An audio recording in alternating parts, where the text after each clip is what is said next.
네, 지금 거창의 가장 뜨거운 이슈는 바로 거창구치소 이전 문제입니다. 벌써 4년째 논란을 겪고 있는데요. 지난 4월 법무부가 원안을 확정하면서 논란이 가라앉는 듯했지만 최근 다시 찬반을 두고 갈등 양상을 보이고 있습니다. 네, 왜 갈등과 논란이 다시 일고 있는지 취재 기자와 함께 자세한 이야기 나눠보겠습니다. 심지훈 기자가 스튜디오에 나와 있습니다.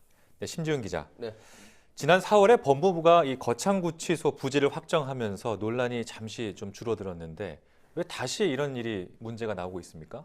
네, 말씀하신 대로 지난 4월 법무부가 처음 당초 결정했던 부지로 최종 부지를 확정하면서 논란이 잠시 수그러드는 듯 했습니다. 예. 하지만 법무부가 확정을 했다 해도 이전을 요구하는 쪽이 이를 수긍한 것도 아니고 또 무엇보다 이전을 요구했던 거창군이 이전을 또 강하게 추진하면서 이번에는 법무부의 원안대로 건립을 하자는 목소리가 커지면서 다시 논란이 시작된 것입니다. 네, 이번 갈등은 법무부의 결정 전과는 조금 다른 양상으로 펼쳐지고 있는데요. 뭐가 다른가요? 그렇습니다. 사실 법무부가 확정하기 전에는 거창군 전체 분위기가 정부, 그러니까 법무부와 법무부의 이전을 요구한 분위기였습니다. 거창군 전체가.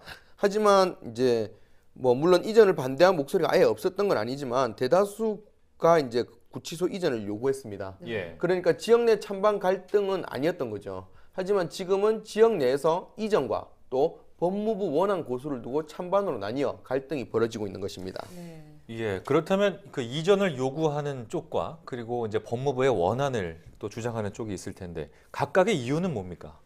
먼저 이전을 요구하는 쪽의 의견은 무엇보다 거창 구치소가 들어서면 주변에 학교들이 많기 때문에 아이들의 학습권에 악영향을 준다는 겁니다. 예. 구치소가 들어서기로 한 곳은 거창읍 가지리 일원인데요. 이곳을 중심으로 1km 안에는 학교가 10곳이 있다고 합니다. 그래서 아이들에게 당연히 안 좋은 영향을 미친다는 건데 이전을 주장하는 시민들의 이야기를 한번 들어보시죠. 네.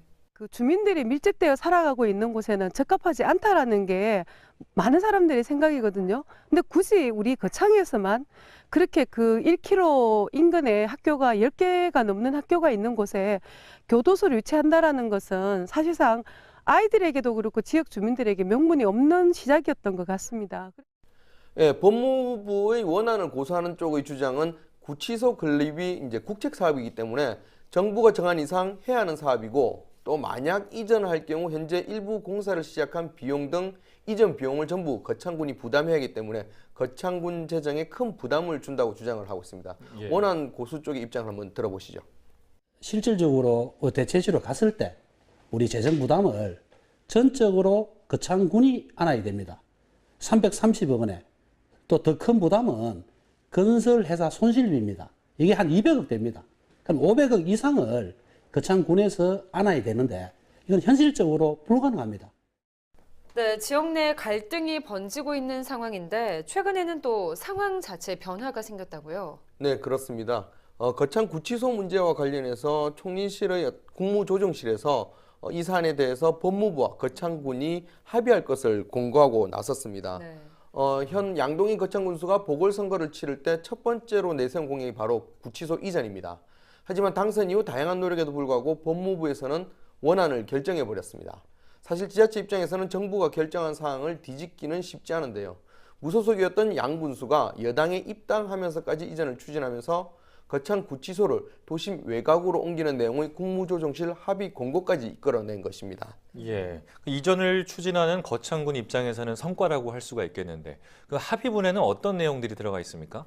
예, 국무조정실이 공고한 합의문에는 먼저 이전에 대한 거창군 의회 동의를 받고 현재 공사에 들어간 보상비와 철거 비용 등을 거창군에서 부담해야 하는 등의 내용을 담고 있습니다. 네. 또 새롭게 이전할 장소의 민원이 없어야 한다는 내용도 포함하고 있는 것으로 알려졌습니다. 현재 거창군은 이 같은 내용을 바탕으로 법무부와 협의를 할 준비를 하고 있습니다. 예. 네, 그런데 내용을 보면 합의가 된다고 해도 사실 쉽지는 않아 보이는데요. 앞으로의 전망은 어떻습니까? 네, 무엇보다 가장 힘든 부분은 군의회 동의가 쉽지 않아 보인다는 겁니다. 네. 현재 11명의 군의원 중 대다수가 자유한국당이 차지하고 있고 법무부 원안 고수를 주장하고 있습니다. 더불어민주당 소속인 양동인 군수 입장에서는 부담일 텐데요. 하지만 거창군은 이전을 요구하는 여론이 크기 때문에 설득을 하면 군의회를 충분히 설득할 수 있을 것으로 예상하고 있습니다. 또 구치소 이전이 단순히 교육 여건 문제가 아니라 거창군의 고질적인 문제 중 하나인 강남과 강북의 불균형을 해소할 수 있는 계기가 될 수 있기 때문에 이전을 강하게 추진하고 있습니다. 따라서 법무부와의 합의에도 속도가 붙을 것으로 보입니다. 하지만 내년 지방선거가 있기 때문에 아무래도 거창의 가장 큰 이슈인 거창 구치소 문제는 선거의 최대 쟁점으로 떠오를 것으로 전망되고 있습니다. 네. 야당 인사들은 이전을 추진하는 여당 군수를 공격할 수밖에 없기 때문인데요. 이전을 요구하는 여론을 확산시켜서 야당의 공격을 잘 막고 또 더 나아가서는 야당 군 의원들을 잘 설득해 나가는 양동인 군수의 정치적인 묘수가 필요한 시점으로 보입니다. 예, 네. 뭐 합의를 하더라도 이 무엇보다 국민들을 생각하는 결정이 좀 나야 될 것 같고 이 정치적인 싸움에 이용되면 안 되겠다 이런 생각도 좀 드네요. 예, 심지훈 기자 잘 들었습니다.